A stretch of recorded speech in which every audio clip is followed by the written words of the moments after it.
Hey, what's up mga kautot? Welcome back to my channel. Ha ha ha. So, andito na naman ako para gumawa na naman ng panibagong kalokohan or panibagong tutorial mga kautot. So, yun nga mga kautot, ako nga pala si Kuya Asrafil Yansaw. Kung bago ka pa lang sa channel na to, please pag-subscribe and click mo na rin yung notification bell para updated ka palagi sa mga more videos natin, more tutorial na gagawin natin. So yun nga mga kautot, ang gagawin natin ngayon ay mag-download ng video sa TikTok na wala yung watermark ng TikTok. So very easy lang mga kautot. So tara.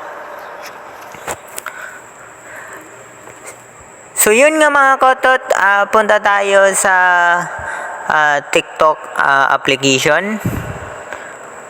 Punta tayo sa TikTok application.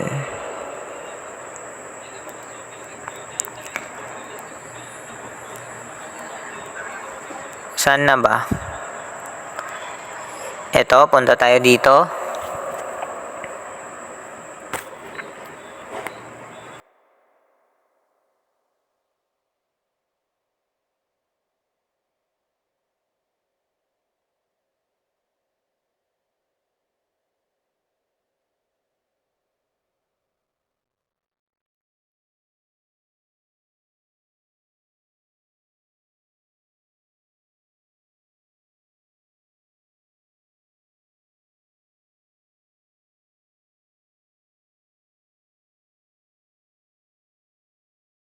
Balik tayo mga kotot. Punta na naman tayo sa Chrome.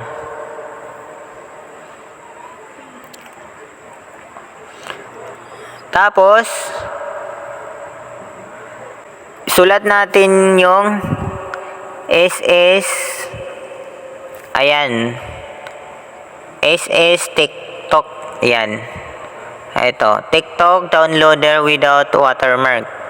So, ayan. Click natin yan. So, ayan, yan na nang lalabas mga kautot. So, copy paste natin yung kinapilink natin na copy paste. Ayan. Click natin yung download. Hintayin lang natin. So, ayan, makikita nyo. Without watermark, download with apps, download MP3. So, without watermark natin mga kotot kasi nga magda-download tayo ng video sa TikTok para mawala yung watermark ng TikTok. So, dyan tayo. Nakikita nyo sa baba, downloading file details. So, ayan, hintayin lang natin ma-download.